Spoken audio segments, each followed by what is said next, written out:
Brasileiro, as coisas vão ficando difíceis para o Furacão. Olha aí, ó.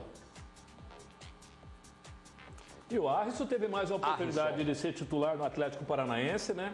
Aproveitou a sua oportunidade, principalmente no primeiro tempo, quando o Atlético conseguiu jogar um pouquinho melhor. Mas aí, como todo o time do Atlético, ele caiu muito no segundo tempo. Chegou bem ali, né? Mas aí a gente tem que lembrar que realmente o Arrisson é uma joia que tem o Atlético Paranaense. Ele não dá para cobrar, não dá para responsabilizar o responsável Arrisson, pela má jornada que fez o Atlético Paranaense. Aí foi gol do Manuel, né? Eu acho que resvalou ali no zagueiro, né? A falta cobrada pelo Ademir Sopa. Aí o Neto sai comemorando, né? Mas a bola tocou sim na cabeça do Manuel. De leve, mas tocou. E aí matou o Wellington. Ó, essa imagem aí dá pra ver. Agora o Atlético fez 1-0 e achou que mataria o time do Guarani a qualquer momento. E não foi possível, né? Num jogo ruim, jogo tecnicamente muito ruim, o Atlético poderia ter segurado o resultado de 1-0, mas ele foi caindo de rendimento e aí deixou brecha. O Guarani, que não é um time que bobeira, nota 5, nota 3, conseguiu a reação. E o resultado negativo deixou o Atlético ainda mais distante dos 4 primeiros colocados. Aí o gol do Renato Ribeiro, o gol da virada do Guarani, 2-1. E aí o Jorginho lamentou mais uma vez. Só que assim, Edilson, tudo que está acontecendo agora, está acontecendo por quê? Porque o Atlético perdeu tempo. Mais uma vez eu vou dizer, o Atlético achou que apenas com a marca, com a grife, Atlético Paranaense na Série B do Campeonato Brasileiro, né? Maior orçamento da Então, Série B. Quem manda no Atlético imaginou que passaria por cima dos adversários apenas com a marca, com a grife. E a gente sabe que não é bem assim. E aí o que aconteceu? Muito tempo foi perdido no primeiro semestre. Não, o Campeonato Paranaense é o laboratório para o brasileiro. Laboratório de quê? O Atlético perdeu 6 meses com Carrasco, com Sandro Orlandelli, com contratações que não deram certo, apenas chegaram para lotar, para superlotar as prateleiras lá do CT do Caju, e agora o Atlético paga o preço pela desorganização do início da temporada. O detalhe mais importante, eu quero aqui trazer toda a realidade do Atlético Paranaense para o gramado. Mais uma vez, o Atlético tem bons momentos, com algumas partidas muito boas, oscila, né? Jogando com Renan, Foguinho e João Paulo sendo o destaque do Atlético Paranaense. Ele foi pênalti, não? O jogador do Guarani toca a mão na bola ali, mas eu acho que não teve intenção nenhuma, né? Aí vai muito do árbitro também, né? Interpretação. Aí, de repente, quando o atleta está engrenando com o Renan Foguinho, com o João Paulo, e o João Paulo sendo destaque ali na minha cancha, chega o Derlei. Como ele chegou e foi contratado para jogar, ele é colocado para jogar. Ele acaba atrapalhando o Atlético Paranaense. O Atlético com o Derlei foi um, sem o Derlei foi outro para melhor. Foi melhor sem o Derlei. Mas aí, como ele tem que jogar, ele chegou, vestiu a camisa, é titular do Jorginho e tem que jogar. Algumas peças do Atlético Paranaense não conseguem jogar. Né? E aí, o Arrisson vai ser sacrificado, vai ter que jogar com o Bruno Costa pelo lado esquerdo, que se machucou e não pôde ajudar também. Alguns outros jogadores foram contratados para resolver e não conseguem resolver. O Paulo Baier, a gente não sabe se vai sair, se vai ficar. O Ligueira, a gente não sabe que tipo de jogador é o Ligueira, porque ele não tem uma sequência positiva de jogos. Então, o Atlético, por enquanto, a gente tem um atenuante que o Jorginho está conhecendo ainda o elenco. Então, ele está naquela fase que ele tem o direito do erro, ele pode errar.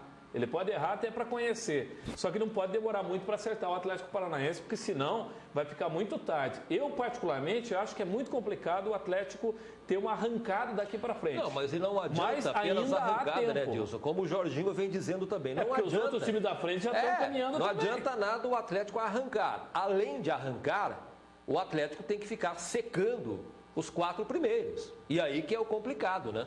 O Jorginho, ele sabe das limitações que ele tem no elenco do Atlético Paranaense, mas acaba cometendo alguns erros.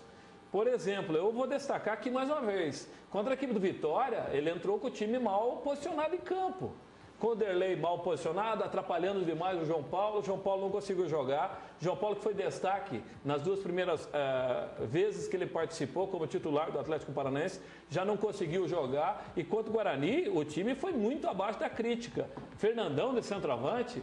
Se o Fernandão passou a ser a solução para os gols do Atlético Paranaense, então o Atlético realmente está ferrado na sequência da Série B. Bom, apostando no Marcão agora, né?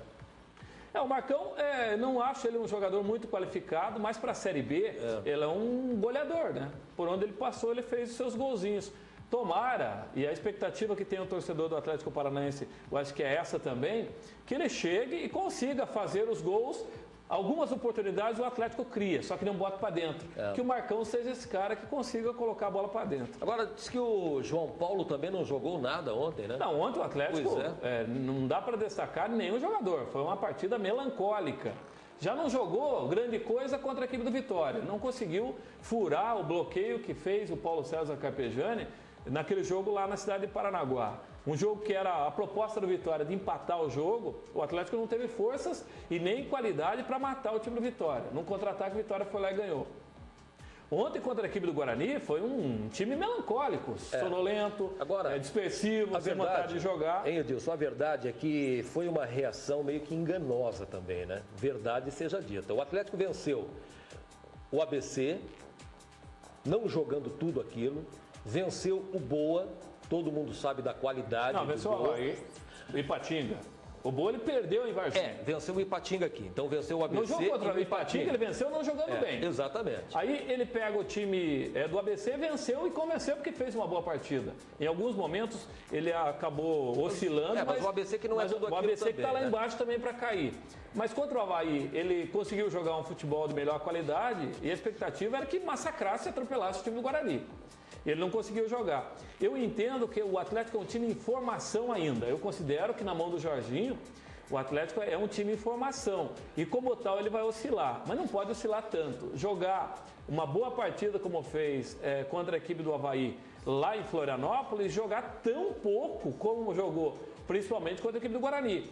Se jogasse o que jogara contra a equipe do Vitória, ele teria vencido o Guarani, mas nem isso ele conseguiu. Eu repito, a jornada foi melancólica, um time sonolento, parecia estar dispersivo, não queria nada com o jogo, e o resultado de vitória do time do Guarani foi mais um castigo pela falta de vontade do Atlético Paranaense. O Alessandro Dias está dizendo aqui, o Coritiba está no caminho certo, Leonardo dando conta do recado e o Keirson voltando. Futebol é assim, né? Torcedor é assim. Os caras estavam malhando o Leonardo aí até 10 dias. Por favor, dona. Se defenda. Como me defender? Eu nunca dei. Eu não estava malhando o Leonardo. Aliás, quem acompanha, quem lê minha coluna, até escrevi sobre a volta do Leonardo.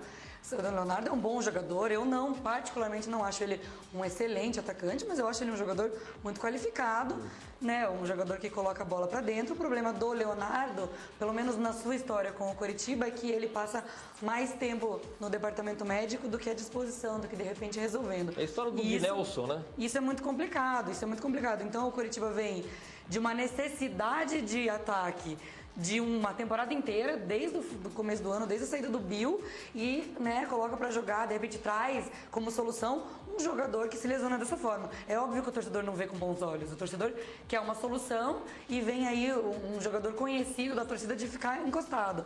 O Leonardo está rendendo muito, mas acredito que o torcedor também tenha essa preocupação de se lesionar. Então a gente tem que aguardar o Keirson, eu acho que o Keirson 100% mais o Leonardo. Não, mas não esse ano, né? Não esse ano. Não esse ano. Talvez assim, pro final, pro meio do segundo turno, o Keirson já consiga tá constando aí no banco, mas aí tendo esses dois jogadores à disposição, o Coritiba pode. O que não dá é o Keirson no DM, o Leonardo jogando, de repente o Leonardo jogando no DM e o Keirson jogando, né? O Coritiba precisa de mais opção. Eu tenho um pensamento muito próprio, viu, Crispim, com relação a essa posição do centroavante. Para mim, o centroavante não precisa ser jogador. Não precisa ser jogador craque, técnico, ele tem que fazer gol. Eu lembro de Finazzi, eu lembro de Washington, né? Eu lembro de Chicão, eu lembro de Índio, eu lembro de alguns outros jogadores, Nunes. E aí a gente pode, Geraldão, Dario. Então o centroavante não precisa ser craque, não precisa saber jogar, fazer tabela, tem que fazer gol. Isso vale também pro Leonardo, vale pro Marcão que está chegando no Atlético Paranaense, que faz seus golzinhos de canela, de cabeça, bate de peito, bate no corpo e entra, ele faz os seus golzinhos. Isso vale também pro Leonardo. Mas o Leonardo é mais técnico. O Leonardo ontem no jogo contra a equipe do Grêmio, ele ficou escondidinho, muito bem marcado durante 70 minutos do jogo. De repente ele decidiu pro time do Curitiba. Ninguém vai lembrar os 70 minutos que ele ficou apagado no campo. Que fez o gol. Ele vai ser lembrado pelo gol da vitória do time do Curitiba. Contra o Náutico também, né? Exatamente. Ela fez o gol da vitória.